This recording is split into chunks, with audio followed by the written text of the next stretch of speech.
ఓం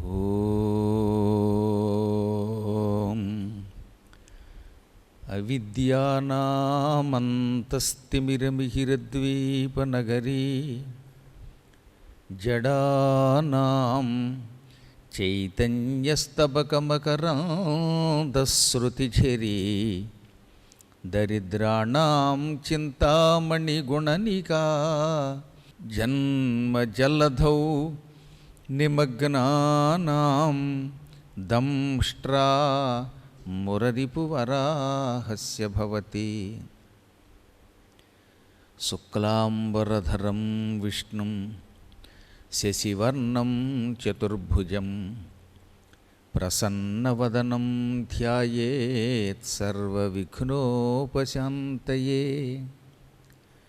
వందే గురుపదద్వంద్వమవాంగ్మానసగోచరం రక్తశుక్లప్రభామిశ్రమతర్క్యం త్రైపురం మహః.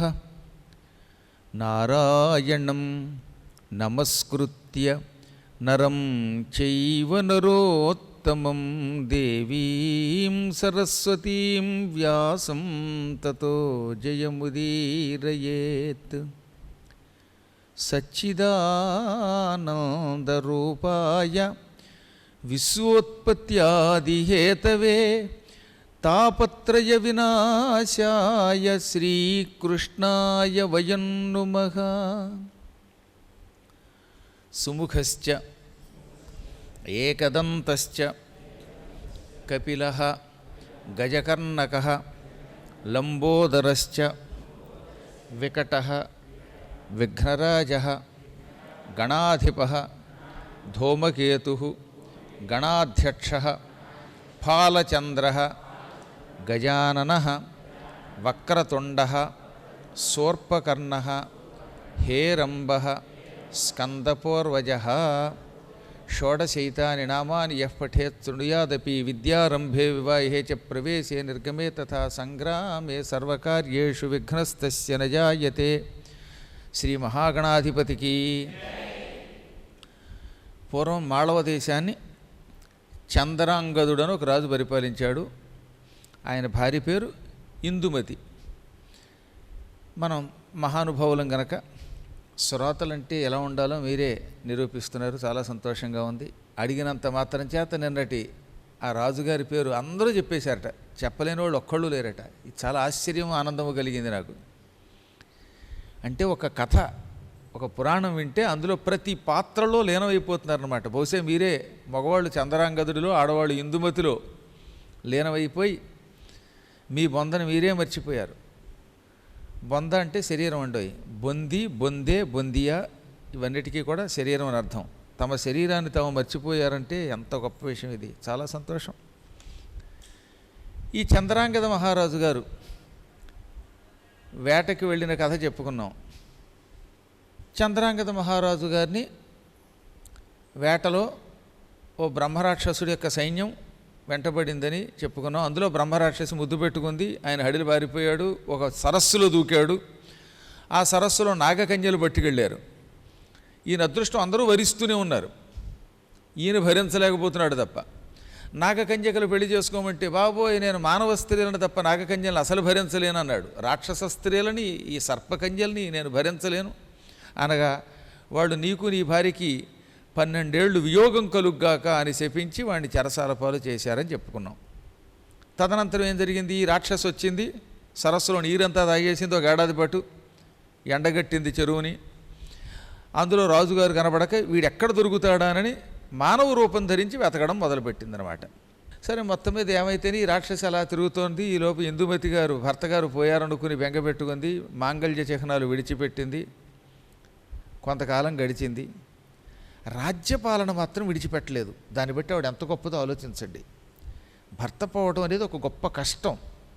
ఆ కష్టాన్ని దిగంబరింగుకొని చెయ్యవలసిన బాధ్యత మాత్రం విడిచిపెట్టకుండా ఉన్నది కనుకే ఇందుమతి ఉత్తమ స్త్రీ. ఉత్తమ స్త్రీలు కష్టాలకు లొంగరు. ఈ ప్రపంచం ఏమైపోయినా తాము చేసే పని చేస్తారు. అసలు స్త్రీలకు ముఖ్యమైనది భర్తే కదా. అటువంటి భర్త మరణించాడు అని ఆవిడ అనుకున్నప్పుడు కూడా కొంత దుఃఖం పొందిన ప్రజా పరిపాలన మానలేదు. ధర్మకార్యాలు మానలేదు, గురువులని పూజించడం మానలేదు. దీన్ని బట్టి ఏం చేయాలి మనం? అప్పుడప్పుడు కష్టాలు ఎదురవుతాయి, అప్పుడు కష్టాలకి ఏడవకూడదు. ఏడ్చేవాడు పరమక్షుద్రుడు, అల్పుడట.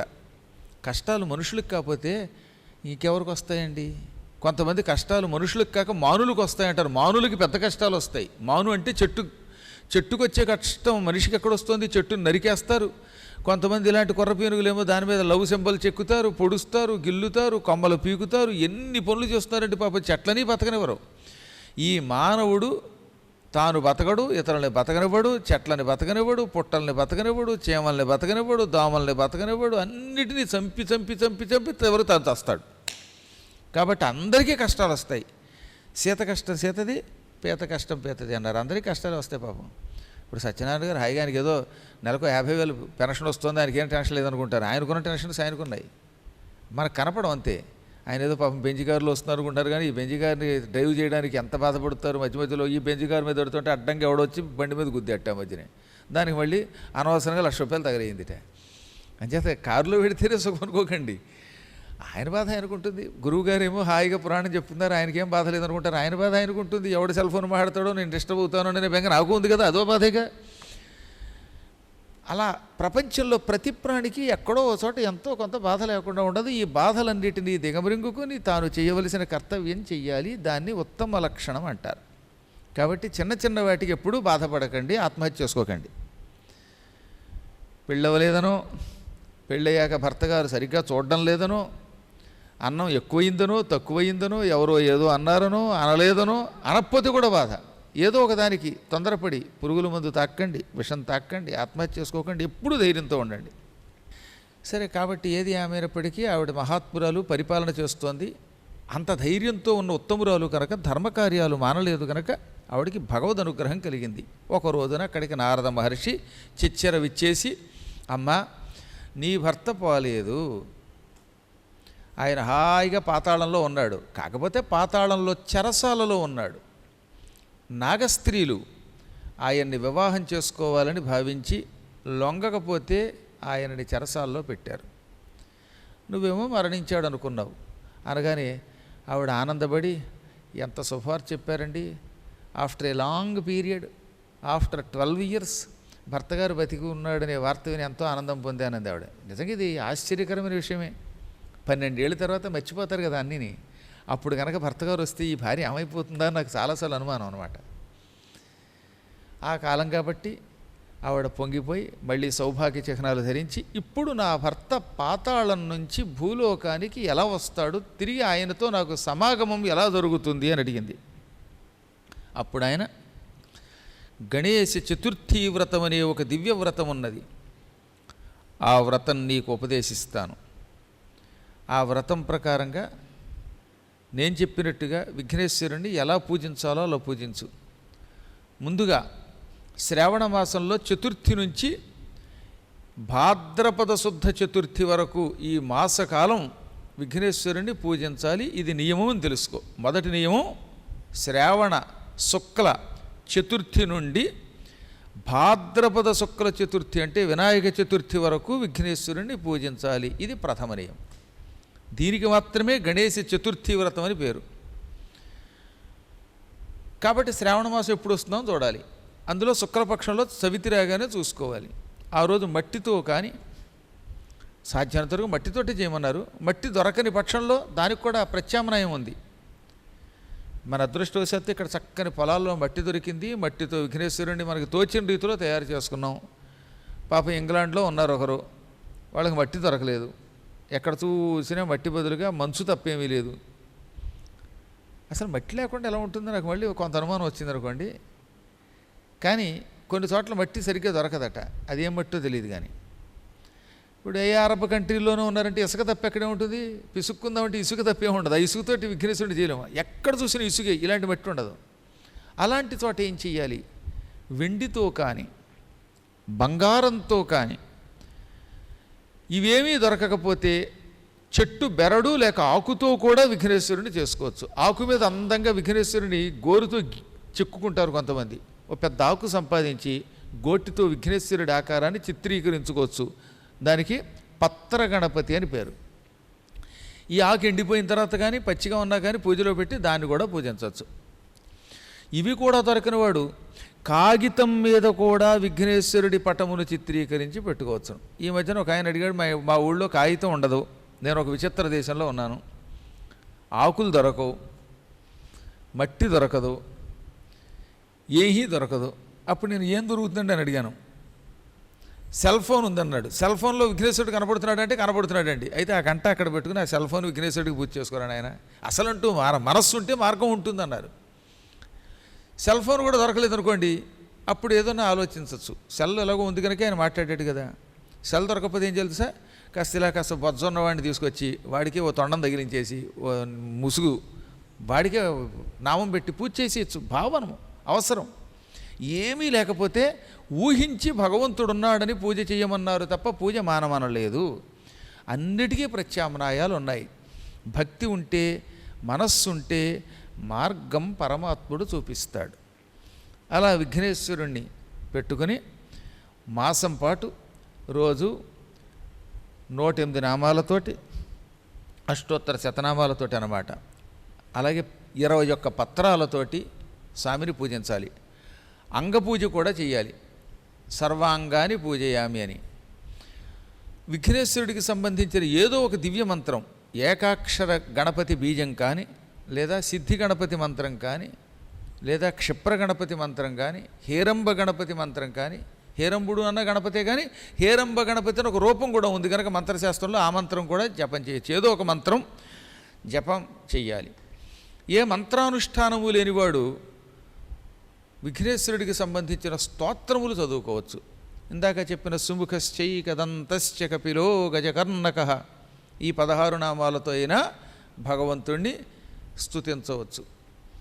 మంత్రానుష్ఠానం ఉంటే ఎక్కువ లాభం ఉంటుంది. మొత్తం మీద విఘ్నేశ్వరుణ్ణి ఈ విధంగా అనుష్ఠానం చేసి మెప్పించాలి. ఈ కాలములో ఆయనకి కుడుములు, వండ్రాళ్ళు కానీ, బెల్లము కానీ, వడపప్పు, పానకం వంటివి కానీ ఏదో ఒక పదార్థం మనకి తోచింది నివేదన చెయ్యాలి. ఆ ప్రసాదం తాము తినడమే కాకుండా ఇతరులకు కూడా పెట్టాలి. కొంతమంది ప్రసాదం తాము ఒక్కరవే తింటారు, అలా తినకూడదు. ఈ ప్రసాదం అందరికీ పంచిపెట్టాలి. ఈ మాసం అంతా నియమములు పాటిస్తే మంచిది. నేల మీద పడుకోవడం, నేల మీద ఏ దర్భో చాపో ఏదో ఒకటి వేసుకుని పడుకోవచ్చు. లేదా మంచం మీద పరుపు తీసేసి ఆ చెక్క మీద పడుకున్నా పర్వాలేదు. ఈ కాలంలో శాకాహారమే స్వీకరించాలి. భగవంతునికి సంబంధించిన కథలు వినాలి, నామస్మరణం చెయ్యాలి. ఇలా విఘ్నేశ్వరుని అత్యంత భక్తి శ్రద్ధలతో పూజించి, కుదిరితే రోజు ఆయనకి కాస్త ఒక నృత్యం, ఓ పాట వినిపించండి. రోజు కుదరకపోతే ఆఖరు రోజైనా, ఉద్వాసం రోజైనా సరే ఒక పాట వినిపించాలట. ఆయనకి నృత్యము గీతము అంటే ఇష్టం. విఘ్నేశ్వరుడికి తధీన్ ధీన్ తనన ఎవరన్నా నృత్యం చేస్తే ఆనందపడతట. మాకు నృత్యం ఎక్కడొచ్చండి బాబు, మాకు ఇప్పుడంతా పిచ్చి పిచ్చి సినిమా డ్యాన్స్ తప్ప అంటే ఏదో ఒక్క భంగిమ చూపించండి రా, ఇలా చెయ్యొద్దండి, అదే నృత్యం అనండి, ఏం చేస్తాం, సంతోషిస్తాడు ఆయన. మాకు పాట రాదండి, మా మాటే అదో చిత్రంగా ఉంటుంది, ఇక పాట ఏమొచ్చు అనుకుంటే తోచినట్టు పాడండి. ఎందుకు పాడలేము, మనం తలుచుకుంటే ఏదైనా చేయగలుగుతాం. అందరికీ భగవంతుడు మధుర కంఠమే ఇవ్వక్కర్లా, ప్రయత్నిస్తే భగవంతుడికి ఒక గీతం మనం వినిపించగలుగుతాం అన్నమాట. కొంతమంది పాడితే మధురంగా ఉంటుంది, ఎండిపోయిన చెట్లు చిగురిస్తాయి. కొందరు పాడితే చిగురించిన చెట్లు ఎండిపోతాయి. ఎలా అయితేనే మొత్తం మీద ఏదో రకంగా పాట పాడమన్నారంతే. శ్రీ గణేశ శ్రీ గణేశ శ్రీ గణేశ పాహిమాం అని అదే ఓ పాట అనుకో. కాసేపు అందరూ ఘంటసాలలాగా వాతాపి గణపతి భజ అని పాడలేరు కదా. అందరూ ఆయనలాగా అద్భుతమైన గణపతి యొక్క పాటలు పాడలేరు కదా. అదే ఆయనకి భగవంతుడు ఇచ్చిన వరం. ఆయన ఏదో దివ్యలోకం నుంచి, కైలాసం నుంచి వచ్చినటువంటి ఒక ప్రమథ గణాల్లో వ్యక్తి కనుక పాడాడు. మనం మనకుతో వచ్చిన రీతిలో పాడదాం. ఇలా గీతం వినిపించాలి. ఆ కన్న విఘ్నేశ్వరుడి ప్రతిమ చుట్టూ ప్రదక్షిణ చేయాలి. ఇప్పుడు అక్కడ మృత్ప్రతిమ ఉంది, ఆ ప్రతిమకి పూజ చేశాక చుట్టూ ప్రదక్షిణ చేయాలి. అందుకే ప్రతిమ పెట్టుకునేటప్పుడే ప్రదక్షిణకి వీలుగా పెట్టుకోవాలట. గోడకు తగిలించామండి, గోడ చుట్టూ ఏం ప్రదక్షిణ చేస్తామండి అంటే ముందే ప్రదక్షిణ చేయాలని ఒక నియమం చెప్పేశాక ఇప్పుడు పురాణంలో. కాబట్టి ప్రదక్షిణ చేయడానికి వీలుగా మధ్యలో పెట్టుకుంటే ఈ కెమెరా పెట్టినట్టుగా అప్పుడు చుట్టూ ప్రదక్షిణ చేయొచ్చు. ప్రదక్షిణ చేయకపోతే మాత్రం ఈ గణేశ చతుర్థి వ్రతం సంపూర్ణ ఫలితం ఇవ్వదు. తప్పక ప్రదక్షిణ చేయాలి. ఒకవేళ ఏ కారణము చేతనైనా పొరపాటున గోడకి చేర్చారనుకుందాం విఘ్నేశ్వరుణ్ణి. అప్పుడు ప్రదక్షిణ తన చుట్టూ తాను తిరగమన్నారు. ఆత్మ ప్రదక్షిణ చెయ్యొచ్చట. విఘ్నేశ్వరుడు చుట్టూ ప్రదక్షిణ చేయలేని వాడికి ఏ కారణం చేతనైనా ఆత్మ ప్రదక్షిణ ఇచ్చారు. తన చుట్టూ తను ఇలా బొంగరంలా తిరగాలి. ఆ తిరిగేది వేగంగా కాకుండా కొంచెం మెల్లగా తిరగమన్నారు. అలా తిరిగితే అక్కడికి ఈ వ్రత ఫలితం సంపూర్ణముగా లభిస్తుంది. విఘ్నేశ్వరుడు సర్వాంతర్యామి, అంతటా నిండి ఉంటాడు. ప్రదక్షిణ చేయడంతో అంతటా నిండి ఉన్న ఆయన శక్తి ఒక రూపం ధరించి మనల్ని అనుగ్రహిస్తుంది. వక్రతుండం ఓంకారంగా మారుతుంది, ఓంకారం వక్రతుండంగానూ మారుతుంది. ఈ చరాచర జగత్తులో ఉన్న బుద్ధులన్నీ బొజ్జగా మారుతాయి. అపూర్వమైన దివ్య రూపంతో విఘ్నేశ్వరుడు కనపడి కానీ కనపడకుండా కానీ ఈ వ్రతం చేసిన వాళ్ళని అనుగ్రహిస్తాడు. ఎక్కడో కొంతమంది అదృష్టవంతులు మీలాంటి పుణ్యాత్ములు ఉంటే అటువంటి వాళ్ళకి విఘ్నేశ్వరుడు తన దివ్య రూపంతో దర్శనమిచ్చి వరాలిస్తాడు, ఓదారుస్తాడు, వారు కోరుకున్న ఫలితాలు ఇస్తాడు. మరికొంతమందికి కనపడకుండా మరొక మానవ రూపంలో దర్శనమిచ్చి వరాలిస్తాడు. రకరకాలు వరాలనేవి. దైవం మానుష రూపేణ, దేవుడు మనిషి రూపంలో కూడా దర్శనమిస్తాడు. కాబట్టి మనకు ఉపకారం చేసే ప్రతి మానవుడు ఆ పరమాత్మ అనుకోండి. ఈ వ్రతం చేయమని నారదుడు చెప్పగానే నారద మహర్షి మీరే దగ్గరుండి పౌరోహిత్యం వహించండి అంది ఆవిడ. నారదుడు అంతటి వాడు ఈ వ్రతం చెప్పాక మళ్ళీ బయటవాడిని పురోహితుడిగా వరించడం ఏమిటి? ఆయన్నే గురువుగా వరిస్తున్నాను, ఆయన్నే వ్రతం చేయించమని కోరుతున్నానని కాళ్ళు పట్టుకుంటే, అలాగే తల్లి నువ్వు కోరేవు కాబట్టి నెల్లాళ్ళు నీ దగ్గర ఉంటాను, విఘ్నేశ్వర పూజ నేను ఈ వంకతో చేస్తానన్నాడు ఆయన. జయ గణనాయక విఘ్న వినాయక భవహర శుభకర గజముఖ గణపతి మూషిక వాహన త్రిభువన పూజిత గణపతి వినుతి చేసెద కొనుమా అంటూ నారదుడు గానం చేస్తూ ఆవిడ చేత మాసం పాటు సంపూర్ణంగా గణేశ చతుర్థి వ్రతం చేయించాడు. రాజుగారి భార్య, సమస్త పదార్థాలు ఉన్నాయి, కష్టాలలో ఉన్నది కాబట్టి భక్తి పెరిగింది. కష్టాలు ఎక్కువగా ఉన్నప్పుడు భక్తి పెరుగుతుంది. కొందరికి ఎప్పుడూ ఒకటి అనుకోండి, కష్టాల్లో ఉన్నా కష్టాల్లో లేకపోయినా ఎప్పుడు దిక్కుమాల భక్తి. అంతేగాని ఆవిడకి మహాత్మురాలికి భక్తి బాగా కుదిరింది. అన్నిటికీ మించి చేయించేవాడు ఎదురుగుండా నారదుడు కదా.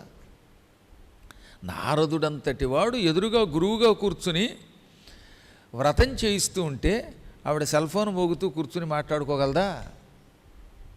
కాబట్టి ఆవిడ పూర్తిగా అత్యంత భక్తి శ్రద్ధలతో అన్నీ మరిచిపోయి చేసింది. పరమాత్మునికి లడ్డూలు నివేదన చేసింది, మోదకాలు నివేదన చేసింది, ఉండ్రాళ్ళు నివేదన చేసింది. ఈ ప్రసాదాన్ని తాను తిన్నది, ఇతరులకు పెట్టింది. సరిగ్గా నెల్లాళ్ళు పూర్తయింది. ఆకాశవాణి రూపంలో గణపతి సందేశం ఇచ్చాడు. అమ్మా ఇందుమతి, నీవేం భయపడవలసిన అవసరం లేదు. మా భైహి, నువ్వు ఏ విధంగానూ భయపడద్దు. నా మహామహిమ వల్ల, నా వ్రతానుష్ఠాన ప్రభావం వల్ల నాగకన్యకల మనస్సు మారుతుంది. శీఘ్రకాలంలో నీ భర్త వస్తాడు, శత్రుపీడ తొలగిపోతుంది, మీకు 7 సంతానం కలుగుతారు, పిల్లలతో జల్లలతో సుఖంగా బతుకుతారు అని విఘ్నేశ్వరుడు వరం ఇచ్చాడు. అన్నాడో లేదో, విఘ్నేశ్వరుడి భార్యలో ఒక ఆవిడ పేరు బుద్ధి. ఈ బుద్ధి మహావేగంగా వెళ్ళి నాగకన్యకల బుద్ధిలో ప్రవేశించింది. దాంతో నాగకన్యకల మనస్సు మారిపోయింది. వాళ్ళు లెంపలు వేసుకుని మనం ఎంత పొరపాటు చేశాం, పరమపుణ్యాత్ముడు మానవ స్త్రీలను తప్ప అన్యకాంతల్ని వరించను అని శపథం చేసినటువంటి ఈ చంద్రాంగదుణ్ణి, ధర్మాత్ముణ్ణి చెరసాల్లో పెట్టి బలాత్కారంగా వివాహం చేసుకోవాలనుకున్నాం. 12 సంవత్సరములుగా మనం ఆయనకి శాపం పెట్టి చెరసాలలో పెట్టి ఎన్ని రకాలుగా వేధించినా ఆయన లొంగాడా? లొంగలేదు. అంటే అతడు ఎంత భక్తుడో తెలుస్తున్నది. అతనికి మాట మీద నిలకడున్నది. అతను ఏమన్నాడు? నేను మానవ స్త్రీలను తప్ప అన్యకాంతలని వరించను అన్నాడు. ఆ మాట మీద 12 ఏళ్ళైనా నిలబడ్డాడు. ఏమన్నా నిజంగా పరమసుందరీమణులు కదటండి నాగకాంతలు. నాగకాంతలకి కామరూపం ఉంటుంది, పావులుగాను బుస్సుమని ఉండగలరు, సుందరీమణులుగా మారతారు. అటువంటి సుందరీమణులు వరాలిచ్చే స్త్రీలు వచ్చి వరిస్తే కాదని అనగలిగాడు ఆయన. అన్నాడంటే నేను మానవ స్త్రీలను తప్ప అన్య స్త్రీలను పెళ్లి చేసుకోను అనే మాట మీద గట్టిగా నిలబడినట్టే కదా. అది చాలా కష్టం అలా నిలబడ్డాం. కొంతమంది మధ్య మధ్యలో మారిపోతూ ఉంటారు. మొదట్లో భక్తితో చేరతారు, తర్వాత రక్తిలోకి అడుగు పెడతారు. కానీ ఆయన నిష్ఠతో ఉన్నాడు. ఇటువంటి వాడిని మనం ఏడిపించాం, దంపతుల్ని విడదీశాం. దంపతుల్ని విడదీయడం మహాపాపం. పాపం ఆ ఇందుమతి ఎంత ఏడుస్తోందో అనుకున్నారట వాళ్ళు. భార్యాభర్తలు విడదీయడం పాపమని 12 ఏళ్ల తర్వాత ఇవాళ వాళ్ళు గుర్తుకొచ్చింది. కారణం, గణేశ్వరుడు తన బుద్ధిని పంపాడు. ఆయన భార్య బుద్ధి వచ్చి వాళ్ళ బుద్ధిలో దూరడం వల్ల వాళ్ళ బుద్ధి మారింది. నిద్రాభంగ కథాచ్ఛేదో దంపత్యోః ప్రీతిభేదనం శిశుమాతృవిభేదశ్చ బ్రహ్మహత్యా సమం స్మృతం.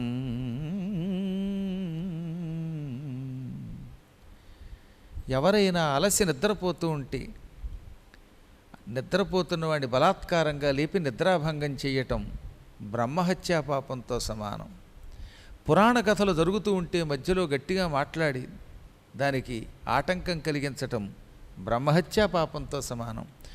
దంపత్యోః ప్రీతిభేదనం, భార్యాభర్తలను విడతీయటం మహాపాపం. కొంతమంది దిక్కుమాలండి, హాయిగా కొడుకు కోడలే సుఖంగా ఉంటే చూడలేక ఈ కొడుకుని రెచ్చగొట్టి ఆ కోడల మీద ఉసిగొలిపి రోజు యుద్ధం చేసేలా చేస్తారు. దిక్కుమాల బతుకులవి. అసలే పూర్వజన్మలో పాపాల వల్ల రకరకాల రోగాలు వస్తాయి. అసలు ఇవాళ రోగాలన్నిటికీ మూల కారణం ఏంటి? మనం చేసే మహాపాపాలే. అంతే, కొంతమందికి వేళ్ళు వంగిపోయి, కొందరికి మూతి వంగిపోయి, కొందరికి అనారోగ్యం వచ్చి ఇష్టం వచ్చినట్టు ఎందుకు అయిపోతున్నారంటే పూర్వజన్మలో చేసిన మహాపాపాలు. ఈ పాపములు సరిపాక మళ్ళీ కొత్త పాపాలు ఒకటి. దంపతుల్ని విడదీసి వాళ్ళ మధ్యలో చిచ్చు పెట్టి, వాళ్ళ మధ్య బాధ పెట్టి, వాళ్ళకి తగాదా పెట్టి ఏం బాగుకుంటాడు ఈ మానవుడు? ఇదిగో ఈ మహాపాపం వల్ల బ్రహ్మహత్యా పాపం చుట్టుకుంటుంది.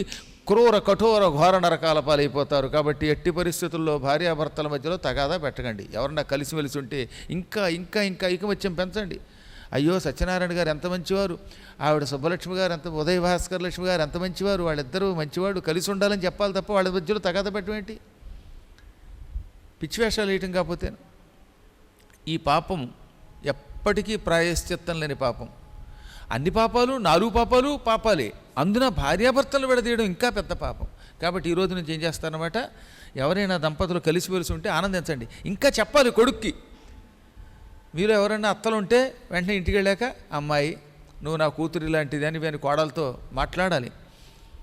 ఒరే దిక్కుమాల కొడుక, ఎందుకు ఆ పిల్లని ఏడిపిస్తావు, ఎక్కడి నుంచో వచ్చింది మన ఇంట్లోకి, నెత్తి మీద పెట్టుకు చూడరా అని చెప్పాలి. అలా భార్యాభర్తల మధ్యలో తగాదా లేకుండా చూడాలి. అప్పుడు సకల పుణ్యాలు పొందుతాం.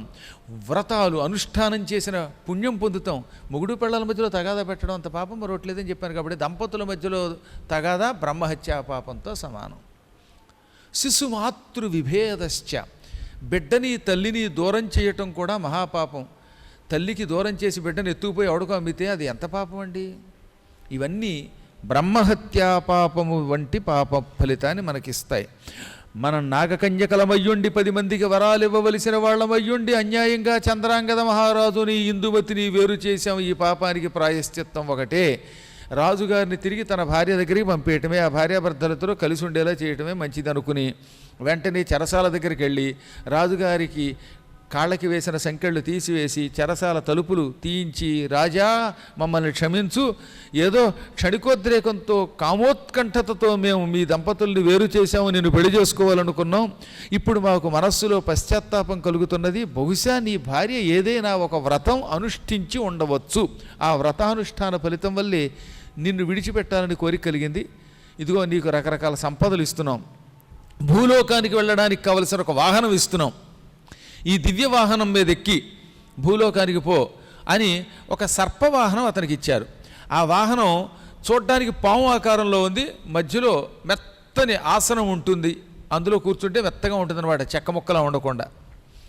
అందులో కూర్చున్న వాడికి సన్నని పాటలు కూడా వినపడతాయిటండి, మళ్ళీ మ్యూజిక్ కూడా వినపడుతుందట. మళ్ళీ ఆ మ్యూజిక్ కూడా ఏంటంటే మధురంగా ఉంటుంది, డిస్టర్బ్ చేయదనమాట.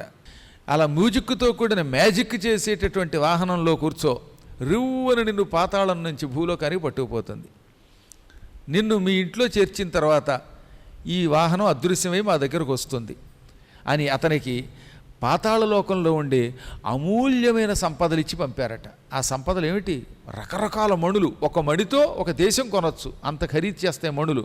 అటువంటి మణులు, సువర్ణ ఆభరణాలు, మంచి కిరీటం, నవరత్న ఖచ్చితమైన కిరీటం ఒకప్పుడు బ్రహ్మగారు తయారు చేసి అశ్వసేనుడని ఒక నాగరాజు గారికి ఇచ్చారు. ఆ కిరీటాన్ని ఆ రాజుగారి వంశస్థులు ధరిస్తారు. అశ్వసేనుడు చాలా గొప్పవాడు ఉంటాయి. ఆయన గురించి మీరు మార్కండేయ పురాణంలో కూడా విన్నారు. అశ్వతరుడు, అశ్వసేనుడు, కంబళుడు అని ముగ్గురు అన్నదమ్ములు అనమాట. అందులో ఈ అశ్వతరుడికి అశ్వసేనుడికి కూడా శివానుగ్రహం ఉన్నది. అందుకే బ్రహ్మగారు వాళ్ళకు ఒక కిరీటం ఇచ్చాడు. నవరత్నోజ్వల కాంతివంతమిది ధన్యం వైన సూర్యాన్వయోద్భవ రాజన్యులు మున్నుదాల్చి గరిమన్ పాలించిరి భూమి సంస్తవనీయంబగు ఈ కిరీటము శిరోధార్యంబు నీకీయడల్ భువి పాలింపు ప్రజానురంజకముగా మోదంబుతో రాఘవా అని కంకంటి పాపరాజు గారు ఒక గొప్ప పద్యం రాశారు. ఈ పద్యం రాయడం వెనకాతల మనకి ఒక గొప్ప కథ ఉంది. అది తెలుసుకుంటే బ్రహ్మగారు ఎవరెవరికి కిరీటాలు ఇచ్చారో తెలుస్తుంది. రామాయణం మీరు చాలాసార్లు విన్నారు. అందులో ముఖ్యంగా నా ద్వారా ఈ మధ్యనే హైదరాబాద్లో సంపూర్ణంగా విన్నారు. అందులో ఏమని ఉంటుంది చివరన? కిరీటం బ్రహ్మణా నిర్మితం పురా, యుద్ధకాండలో పట్టాభిషేకంలో ఉంటుంది. బ్రహ్మగారి చేత నిర్మింపబడిన కిరీటం ఇది. బ్రహ్మ ఒకప్పుడు 1116 కిరీటములు తయారు చేశాడు. తానే స్వయంగా తన మహామహిమతో సృష్టించాడు. అందులో ఒక కిరీటం సూర్యుడికి ఇచ్చాడు. సూర్యదేవ, దీనిని నీ వంశస్థులకి ఇయ్యి అన్నాడు. సూర్యభగవానుడికి ఆయన ఇచ్చాడు బ్రహ్మగారు ఒక కిరీటం. సూర్యుడు తన కొడుకుల్లో పెద్ద కొడుకు వైవస్వత మనువుకి ఇచ్చాడు. ఆ వైవస్వత మనువు తన కొడుకు ఇక్ష్వాకుడికి ఇచ్చాడు. ఇక్ష్వాకు వంశస్థులంతా దాన్ని నెత్తి మీద పెట్టుకున్నారు. అందుకే ఈ కిరీటం నవరత్నములు తాపడము చెయ్యబడి ధగ వెలిగిపోతున్న అమూల్యమైన బ్రహ్మచేత నిర్మింపబడిన కిరీటం ఇది. ఈ మహాకిరీటాన్ని మీ వంశం వాళ్ళంతా శిరస్సున ధరించి ఈ భూమండలాన్ని ఏకఛత్రాధిపత్యంగా పరిపాలించారు. నువ్వు కూడా ఈ కిరీటం ధరించు రాఘవా అని వశిష్ఠుడు అన్నాడు. ఇక రెండవ కిరీటం చంద్రుడికి ఇచ్చాడు. చంద్రుడు ఏం చేశాడు? తన కుమారుడైనటువంటి చంద్రుడికి బుధుడు కొడుకు, చంద్రుడికి తారకి బుధుడు పుట్టాడు, బుధుడికి ఇచ్చాడు. బుధుడు తన కుమారుడికి పురూరవుడికి ఇచ్చాడు. పురూరవుడు ఏం చేశాడు? తన కుమారుడు నహుషుడికి ఇచ్చాడు. నహుషుడు తన కుమారుడు యయాతికి ఇచ్చాడు. ఇక అక్కడి నుంచి ఆ వంశస్థులంతా ఆ కిరీటాన్ని ధరించారు. ఆ కిరీటమే ధర్మరాజు గారు కూడా ధరించారు. ఏకకాలంలో ఆ వంశస్థులంతా ఒకళ్ళ తర్వాత ఒకళ్ళు పరంపరగా వచ్చారు. ఇక మూడవ కిరీటాన్ని సుదర్శనుడని ఒక మహారాజు గారికి ఇచ్చాడు. ఆ సుదర్శన వంశస్థులంతా దాన్ని ధరించారు. నాలుగవ కిరీటాన్ని అశ్వసేనుడికి అశ్వతరుడికి అన్నదమ్ములకి ఇచ్చాడు. అందులో అశ్వసేనుడు అశ్వతరుడికి ఇచ్చాడు. అశ్వతరుడు తన వంశస్థుడికి ఇవ్వడం మొదలుపెట్టాడు. ఇక ఐదవ కిరీటం దీనిని ఆదిశేషుడికి ఇచ్చాడు. ఆరవ కిరీటం వాసుకి ఇచ్చాడు. ఏడవ కిరీటము స్వయముగా జనమేజయ మహారాజు గారికి, చంద్రవంశస్థుల్లో జనమేజయ మహారాజు గారి మీద అభిమానంతో మళ్ళీ ఇచ్చాట. ధర్మరాజాదులు ధరించిన ఆ కిరీటం పరీక్షిత్తు తర్వాత భస్మ అయిపోయిందండి. పరీక్షిత్తు గారు కిరీటంతో సైతంగా బూడిదైపోయాడు. ఆ కిరీటం ఆయన ఎవరికి ఇవ్వలేదు. కొన్ని కారణముల చేత ఆ కిరీటం ఆయన దగ్గర అట్టే పెట్టారు. అందుకని జనమేజయుడికి మళ్ళీ ఇచ్చాడు. ఇలా ఒక్కొక్క కిరీటం ఒక్కొక్కడికి ఇచ్చారు. 1116 కిరీటాలు ఎవరికి ఇచ్చారో చెప్తే పురాణం మళ్ళీ 10 రోజులు చెప్పాలి. అందువల్ల అందరికీ చెప్పక్కర్లా. ముఖ్యమైన కిరీటాలు అవి. తక్కిన కిరీటాలు ఆయా వ్యక్తులకి, మహానుభావులకి బ్రహ్మగారు వీలున్నప్పుడల్లా ఇచ్చాడు. ప్రహ్లాదుడికి ఇచ్చాడు ఒకటి, దైత్యుల్లో కొందరికి, సిద్ధుల్లో కొందరికి, చారణులలో కొందరికి, కింపురుషుల్లో కొందరికి, పాతాళవాసుల్లో మరికొంతమందికి, వసువుల్లో కొంతమందికి, ఈ విధంగా సురసిద్ధ సాధ్య నర కిన్నర పన్నగ యక్ష చారణాసుర విద్యాధర గంధర్వాది జాతులందరికీ బ్రహ్మగారు కిరీటాలు ఇచ్చాడు. ఆ బ్రహ్మగారి అనుగ్రహం ఉంటే నాకో కిరీటం మీకో కిరీటం కూడా ఇవ్వగలడు. 1116 ఆయన తలుచుకుంటే ఇంకో 1,16 చేయించగలడు. ఆయనకు ఆనందం కలిగింది అనుకోండి. గణేశ పురాణం చెబుతున్నాడు శ్రద్ధగా అయినా, పాపం ఆయనకి ఇద్దాం అనిపించిందా, టక్కన ఒక కిరీటం నా నెత్తి మీద ప్రత్యక్షం అవ్వచ్చు. కాకపోతే ఆ కిరీటం నెత్తి మీద పెట్టుకు తిరిగితే కొన్ని ఇబ్బందులు ఉన్నాయి. ఏ దొంగ పేరుక్కో దాని మీద దృష్టి కలిగిందంటే మళ్ళీ సెక్యూరిటీ ప్రాబ్లం. అందుకని కిరీటం నాకు బ్రహ్మగారు ఇచ్చినా మీకు చూపించట్లేదు. ఆ కిరీటం మీకు కనపట్లేదు, కానీ నెత్తి మీద ఒక కిరీటం ఉండవచ్చు కాక. సరే, ఏది ఏమైనప్పటికీ ఆ బ్రహ్మగారు ఇచ్చినటువంటి ఆ కిరీటం, దివ్య కిరీటం అశ్వతరుడి దగ్గర నుంచి ఈ నాగకన్యలు స్వీకరించి అది కూడా ఇచ్చారు చంద్రాంగద మహారాజు గారికి. అంటే అక్కడికి మణులు, రకరకాల ఆభరణాలు, అపూర్వమైన కిరీటం ఇవన్నీ ఇచ్చి పంపారు. 12 ఏళ్ళు జైల్లో ఉంటూ ఉన్నాడు, కానీ భలే ఆభరణాలు రాలేదండి. 12 ఏళ్ళు జైల్లో ఉన్నా మంచి ఐశ్వర్యం వచ్చింది. అందుకని కొంతమంది జైల్లో ఉంటే డబ్బు సంపాదిస్తే బాగుంటుంది అనుకుంటారు. కొంతమంది దొంగలు ఉంటారు, వారానికి ఒకసారి జైలుకి వెళ్ళడమే, దొంగ సొమ్ము అమ్మడం, జైలుకి వెళ్ళడం, మళ్ళీ బెయిల్ తెచ్చుకోవడం, జైలుకి వెళ్ళడం, బెయిల్ తెచ్చుకోవడం. ఏమైతేనే డబ్బు సంపాదించాడు వాడు, డబ్బు సంపాదించుకొని అందరూ దండం పెట్టేస్తారన్నమాట. ఇది కలియుగం లక్షణం. కానీ ఆ రాజుగారు దొంగ వస్తువులు అమ్మి జైలుకి వెళ్ళలేదు, ఆయన ధర్మాత్ముడు జైలుకి వెళ్ళాడు. అందుకే ఆయనకి అన్ని రకాల కానుకలు ఇచ్చారు. అవన్నీ పుచ్చుకొని ఆయన భూలోకానికి వచ్చాడు. సరిగ్గా నారదుల వారు హారతిప్పించి అన్ని పనులు చేయించి ఇక వెళ్ళొస్తానంటూ ఉంటే మా ఆయన వచ్చేదాకా ఉండండి, ఇంకొక 2 రోజులు అందిట ఆవిడ. అందుకనే నారదుడు ఆగాడు. నారదుడు పూజామందిరంలో గణేశ్వరుడికి మళ్ళీ కొత్తగా పూజ చేయిస్తున్న సమయంలో, అంటే ఈ వ్రతం అయిపోయింది, మాసవ్రతం అయిపోయింది, మళ్ళీ అక్కడ ఉన్నాడు గనక గణపతిని భక్తితో పూజ చేయించాట. ఎవరి చేత? ఇందుమతి చేత. ఇందుమతి నారదుని ఆధ్వర్యంలో సౌభాగ్య చిహ్నములు ధరించి గణపతి పూజ చేస్తున్న సమయంలో ఈ నాగ వాహనం అక్కడికి వచ్చింది. ఆ వాహనంలో ఉన్న చంద్రాంగదుడు కిందకి దిగి ముందు గురువైన నారదుడికి నమస్కరించాడు. సాధారణంగా ఎవరైనా అక్కడికి రాగానే ఇందుమతి ఇందుమతి అని భార్య దగ్గరికి పరిగెత్తేయాలి. ఎందుకని 12 ఏళ్ళు భార్యకు దూరంగా ఉన్నవాడికి అక్కడ గురువు లేదు, బరువు లేదు. మీరు ఎక్కడ చూడండి, అక్కడ గురువుగారు ఉంటూనే ఉంటారు, మొగుడు పిల్లలు. ఒక్కసారి గురువుగారి సంగతి తర్వాత చూద్దామని చెప్పేసి హాయ్ అని ఒకళ్ళొకళ్ళు పలకరించుకుంటారు. ఇక్కడికి వచ్చి కూడా అలా పలకరించుకుంటున్నారుగా.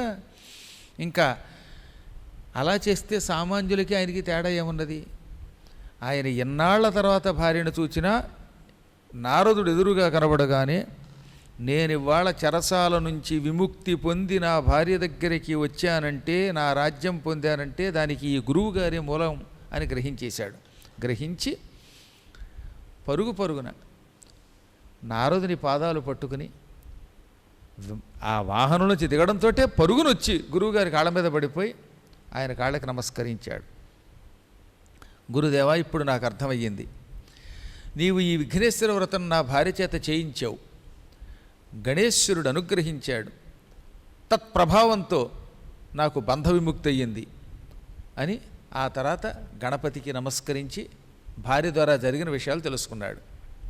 నారదుడు వాళ్ళ దగ్గర సెలవు తీసుకుని వెళ్ళిపోయాడు. హాయిగా భార్యా సమేతంగా ఆయన కాలక్షేపం చేశాడు. ఆ పూట ప్రజలందరినీ ఆనందపెట్టాడు. ఈలోపు ఒక మానవ స్త్రీ రూపంలో ఈ రాజుగారు ఏమైపోయాడో వెతుక్కుంటూ రాక్షసి మాత్రం వదలలేదండోయ్. ఆనాడు బ్రహ్మరాక్షసి వెంటబడిందని చెప్పుకున్నాం కదా, నీరు కూడా తాగేసింది అది. ఏమైనా సరే నన్ను తప్పించుకుని వెళ్ళిన వాడు అంతం చూడాలి, వాడిని పొందాలనుకుంటూ తిరుగుతోంది. దానికి మొత్తం మీద విషయం అందింది, వార్త తెలిసింది. ఏ నవరంధ్రాలు టీవీ కూడా ప్రసారం చేసి ఉంటాడు 24 న్యూస్లో. రాజుగారు పాతాళలోకం నుంచి వచ్చాడు అటో అని కింద పైన 4-5 సార్లు స్క్రోలింగ్ ఇచ్చేసరికి విషయం తెలిసింది. దానికి పరుగున వచ్చేసింది అంతఃపురంలోకి. ఓరి రాజా, నన్ను తప్పించుకుని అరణ్యంలో సరస్సులో దూకి పాతాళ కన్యల దగ్గరికి వెళ్ళావట. ఆ తర్వాత మళ్ళీ ఇప్పుడు తిరిగి నీ భార్య దగ్గరికి వచ్చావట. ఏమైతే నిన్ను వదులుతాననుకున్నావా? నిన్ను వీడని నీడను నేనే అని పాడుకుంటూ వచ్చి వాడిని పట్టుకోబోయింది. అప్పుడు జరిగిందో తమాషా. గణేశ వ్రతం మహిమంటే మాటలా మరి. పూజామందిరంలో ఉన్న గణేశుని మృత్ప్రతిమ, మట్టి ప్రతిమలో నుంచి ఒక అద్భుతమైన అంకుశం బయటకు వచ్చింది. గణేశ్వరుడు ఓ చేతిలో అంకుశం, ఒక చేతిలో పాశం కూడా ధరిస్తాడు. పాశాంకుశ వరాభీష్ట ప్రదాయకుడు ఆయన. ఆయన చేతిలో ఒక అంకుశం ఉంది, ఏనుగుని పడవడానికి ఉపయోగించే అంకుశం. ఆ అంకుశం రివ్వునొచ్చింది, మహాకాంతితో వెలుగుతూ వచ్చి ఈ రాక్షసి వక్షస్థలాన్ని చీల్చుకుని బయటకు వచ్చేసింది. కొంతమంది బాణాలు గట్టిగా వేస్తారు, కొంతమంది బాణం వేస్తే ఆవిడ మీద వేస్తే ఆయన తగులుతుంది. అంత గొప్ప విలుకాళ్ళు ఉంటారు కొందరు.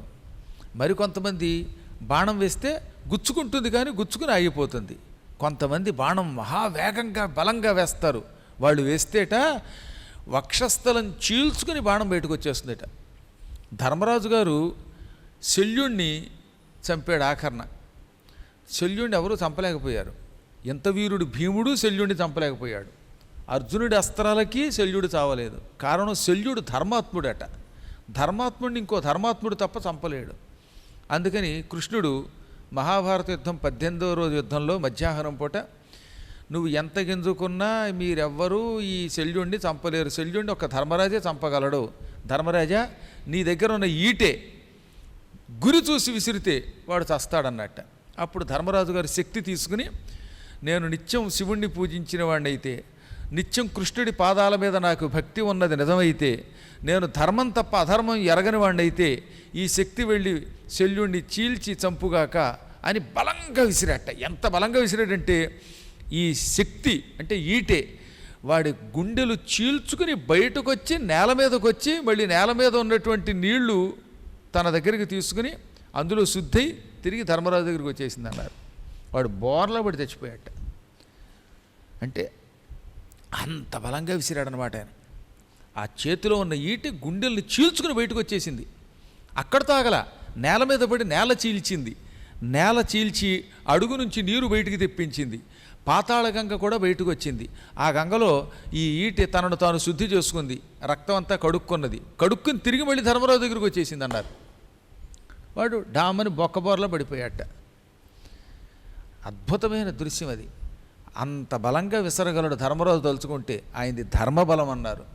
మిగతా వాళ్ళది శరీర బలం అయితే సంపూర్ణ ధర్మబలం అయింది. కాబట్టి కొంతమంది విసిరితే అలా ఉంటుందన్నమాట ఆయుధం. అలా ఈ విఘ్నేశ్వర ప్రతిమలో నుంచి వచ్చిన అంకుశం రాక్షసి వక్షస్థలం చీల్చుకుని బయటకు వచ్చింది. అది అలా ఢామని బోర్లా పడి చచ్చిపోయింది. దాంతో ప్రజలందరూ హర్షధ్వానాలు చేశారు. జై బోలో గణేష్ మహారాజుకి అన్నారు. అలా అన్నారు వాళ్ళంతా. అనగానే అక్కడ వాళ్ళంతా ఇలాగే మీలాగే జై అన్నారు. అక్కడ రాజుగారి ప్రజలు కొన్ని లక్షల మంది కాబట్టి వాళ్ళు గట్టిగా అరిచారు. మన వాళ్ళు ఇక్కడ ఉన్నవాళ్ళు కొద్ది పరిధి కాబట్టి, పైగా వచ్చేటప్పుడు బహుశా కాఫీ తాగి ఉండరు, అందులో కొంచెం నీరసంగా జై అన్నారు. కానీ అక్కడ వాళ్ళు ఉత్సాహంతో రాక్షసి చచ్చిపోయింది, పైగా గణేశ మహిమతో మరణించింది, అన్నిటికీ మించి ఆ దృశ్యం కళ్ళారా చూడటం వల్ల బలంగా జై అన్నారు. జై బోలో గణేష్ మహారాజుకి అలా అన్నారన్నమాట. కాస్త అంత ఓపిగ్గా అన్నారు. ఆ తదనంతరం అంకుశం తిరిగి వచ్చి ఆ ప్రతిమ చేతిలోకి వచ్చేసిందిట. ఇటువంటి మహామహిమలు చాలా అరుదుగా జరుగుతూ ఉంటాయి. పరమభక్తులకి మాత్రమే అటువంటి మహిమలు భగవంతుడు చూపిస్తాడు.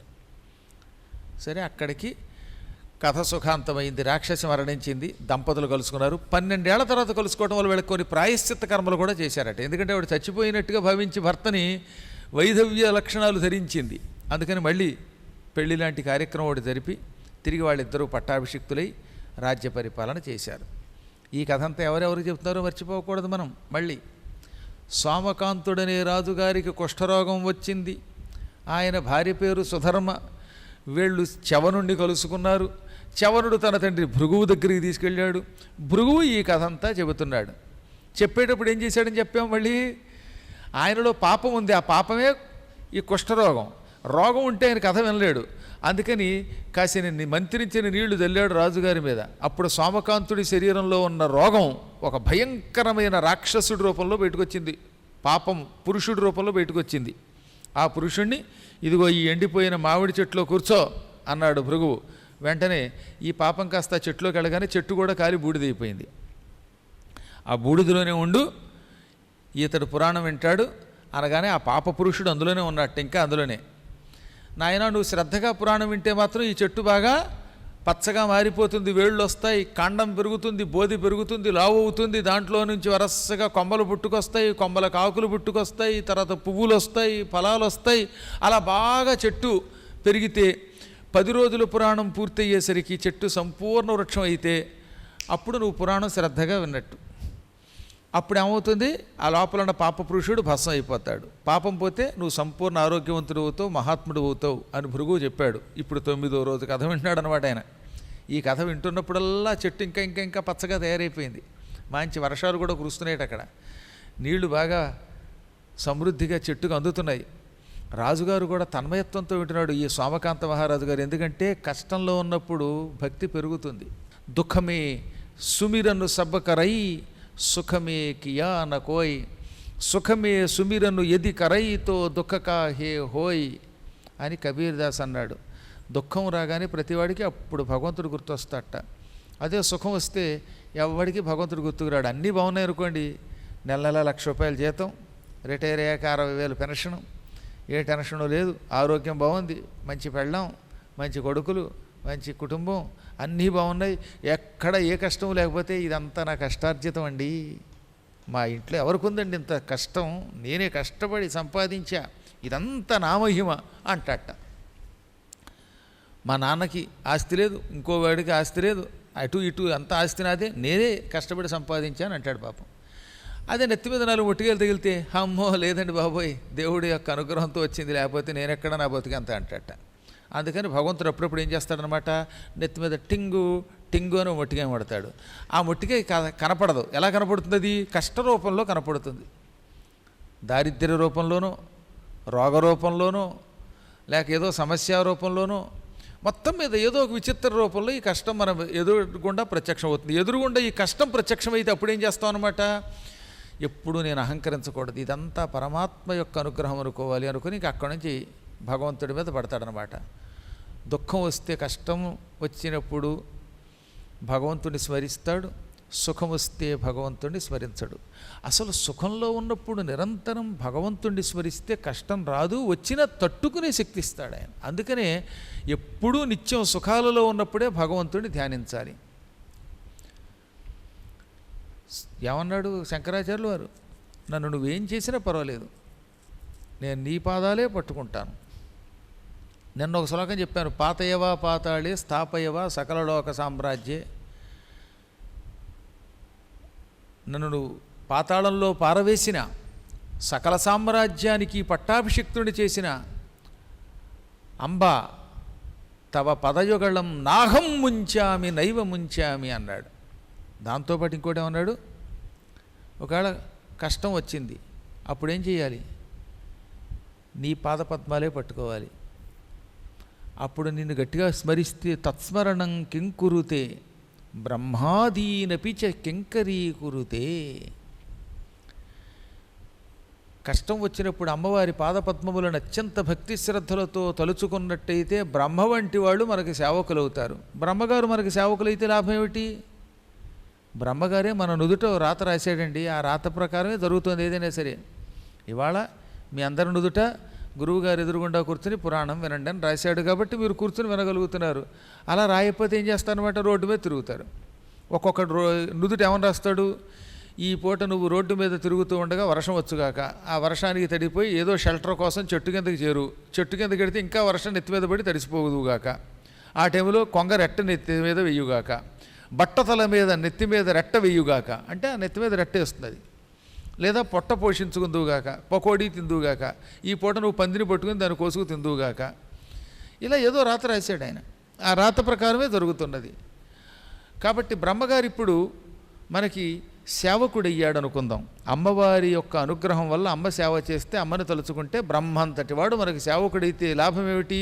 ఏ బ్రహ్మదేవ, నా నుదుట ఎందుకు ఈ పనికి మాలిన వ్రాత రాశావు, మంచి రాత రాయి అని కొత్త రాత రాయించుకోవచ్చు.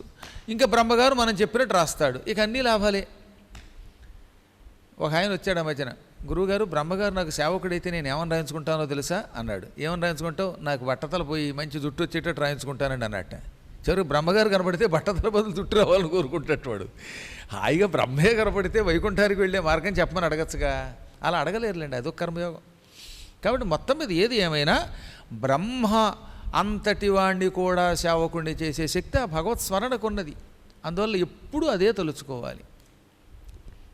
దానివల్ల సకల శుభాలు కలుగుతాయి, దుఃఖాల నుంచి విముక్తి పొందుతారు. అందుకని రాజుగారు అంతకంతకీ శ్రద్ధగా కథ వింటున్నాడు. ఇంకా ఇంకా గణేశ పురాణం చెప్పమన్నట్ట. అదే చెబుతున్నా వీరం. అత్యంత ప్రాచీన కాలంలో సూరసేనుడని ఒక మహారాజు ఉన్నాడు.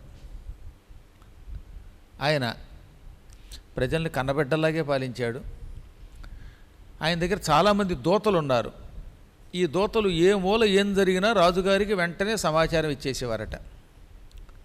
ఈ దూతల్లో ఒకడికి కుష్ఠరోగం వచ్చింది. రాజుగారికి జాలి కలిగింది.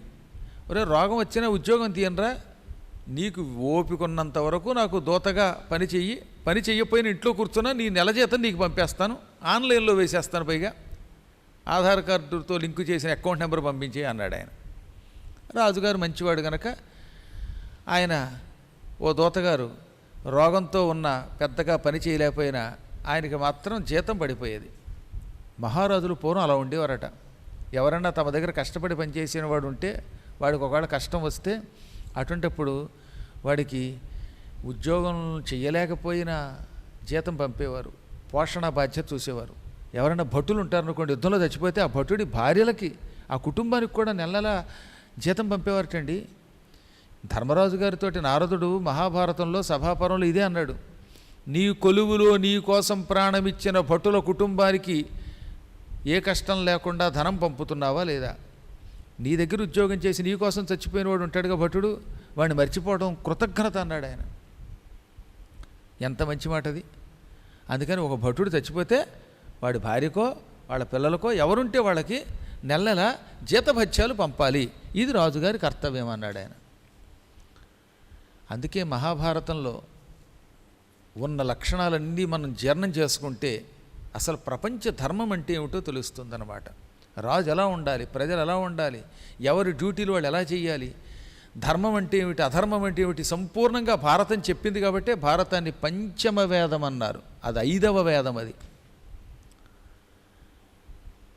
సరే, ఇదో పక్కన పెడితే ఈ విధంగా కుష్ఠరోగి అయినటువంటి తన దూతకు కూడా ఆయన గారు జీతం ఇస్తూ, ఏది ఏమైనా మహారాజు గారు ధర్మాత్ముడు అవడం వల్ల ఆయన దగ్గర ఉన్నటువంటి వాళ్ళు సుఖంగానే బతుకుతున్నారు, కాలం గడిచిపోతున్నది. ఒక రోజున ఈ సూరసేన మహారాజు గారు సాయం సంధ్యా సమయంలో తన కోట పై భాగానికి ప్రాకారం పైకి వచ్చాడు. కోట చాలా పెద్దది, ఆ కోటకి పైన పెద్ద ప్రాకారం ఉన్నది. ఆ ప్రాకారం మీద నిలబడ్డాడు. ఆకాశంలో హఠాత్తుగా ఆ సంధ్యా సమయంలో ఒక మంచి కాంతి కనపడింది. అసలే సంధ్యా సమయం, కొంచెం కొంచెం చీకటి పడుతోంది. ఆ సమయంలో ఆకాశంలో గొప్ప కాంతి కనపడింది, మిరుమిట్లు గొలుపుతున్న కాంతి. ఆ కాంతిలో ఒక వాహనం వేడుతున్నట్టుగా ఆయనకి అర్థమైంది. నిజానికి అది మామూలు కాంతి కాదు, ఏదో ఒక విమానం, ఒక దివ్య విమానం ఆకాశంలో ఎగురుతోంది. ఆ విమానం నుంచి వస్తున్నటువంటి వెలుతురిది, కాంతి అది అనుకున్నాడు ఆయన. వెంటనే దూతలు కింద ఎవరో ఉంటే, ఒరే దూతల్లారా, ఆ విమానం ఎవరిదో ఏమిటో తెలుసుకోండి, నా ఆకాశ మార్గంలో ఎగురుతోంది అన్నాడు. నిజానికి ఆ విమానం ఎవరికీ కనపడదు. ఈ రాజుగారు ధర్మాత్ముడు, అందుకే ఆయనకి ఆ కాంతి కనపడింది. ఆకాశంలో చాలా దేవతా విమానాలు ఎగురుతూ ఉంటాయి, ఆ విమానాలన్నీ మనకు కనపడతాయా? మనలో ధర్మం ఉంటే అటువంటి విమానం చూడగలుగుతాం. వెంటనే దూతలు రాజుగారు చెప్పిన విమానం ఎవరిదో ఏమిటో చూద్దామని ఆ విమానం కేసి పరిగెత్తారు. అందులో ఈ కుష్ఠరోగం ఉన్న దూత కూడా ఉన్నాడు. ఆ పోటీ వాడు ఏదో కారణం చేత అక్కడికి వచ్చాడు. వాడు వచ్చి ఆ విమానం చూడగానే ఢామ్ అనే శబ్దంతో విమానం వచ్చి రాజుగారి ఉద్యానంలో కూలిపోయింది. ఆ విమానం కదలలేదు. వెంటనే దూతలు ఈ కుష్ఠరోగితో సైతంగా ఆ ఉద్యానంలోకి వెళ్ళారు. అదొక విశాలమైన విమానం. ఉద్యానంలో పడిపోవడంలో ఉద్యానంలో చెట్లన్నీ పచ్చడి పచ్చడి అయిపోయాయి. ఆ చెట్ల పచ్చడితో పాటుగా విమానంలో చతికిలబడింది. ఆ విమానంలో కూర్చున్నవాడు మహాపురుషుడు. ఏం కర్మ వచ్చిందిరా ఈ ఊరు వచ్చాను నేను అన్నాడు ఆయన. ఇంతలో రాజుగారు విమానం ఉద్యానంలో పడిపోవడం ఆయన చూశాడు. కోట దిగి పరుగు పరుగున ఆ చీకటి సమయంలో అక్కడికి వచ్చాడు. మహాకాంతితో చీకటిని చీల్చుకుని వెలిగిపోతున్నది విమానం, కానీ పైకి లేవడం లేదు. ఆ విమానంలో కూర్చున్న పురుషుడు చిరునవ్వు నవ్వుతున్నాడు. వెంటనే రాజుగారు వచ్చి, మహాపురుష, ఎవరు నీవు? ఎందుకు ఈ విమానం ఇలా కూలిపోయింది? కారణం ఏమిటో తెలియటం లేదు అనగా ఆయన చిరునవ్వు నవ్వి, నీ రాజ్యంలో ఒక మహానుభావుడి చూపు నా విమానం మీద పడి నా విమానం కూలిపోయింది అన్నట్ట. అంతటి మహాత్ముడు ఎవడన్నాడు ఈయన. ఇదిగో ఈ కుష్ఠరోగి నీ దూత, వీడు మహాపాపి. ఈ పాపం వల్లే వాడికి ఆ రోగం వచ్చింది. ఆ పాప ప్రభావం వల్ల పరమ పవిత్రమైన నా దివ్య విమానం కుప్పకూలిపోయింది అనగా, ఇంతకీ నువ్వెవరు స్వామి అన్నాడు. నేను దేవేంద్రుని, దేవలోకానికి అధిపతిని అన్నట్టు ఆయన. ఇంద్రుడంతటి వాడు విమానం కూల్చిన పాపాత్ముడా మా దూత అన్నాడు ఆయన. అవును ఆయన, ఏం చేస్తాం, పరమ పాపాత్ములు కొంతమంది అలా ఉంటారు. వీడు చేసిన పాపాలన్నీ ఇన్ని కావు.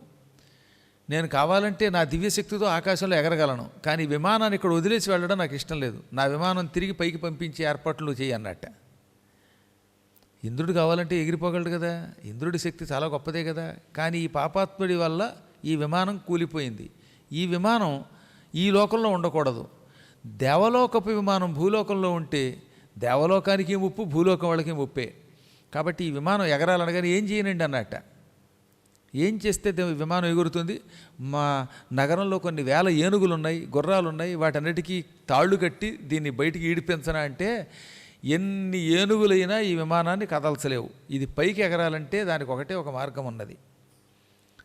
ఆ మార్గం నీకు ఈ ప్రపంచంలో ఒక్కడు చెప్పగలడు.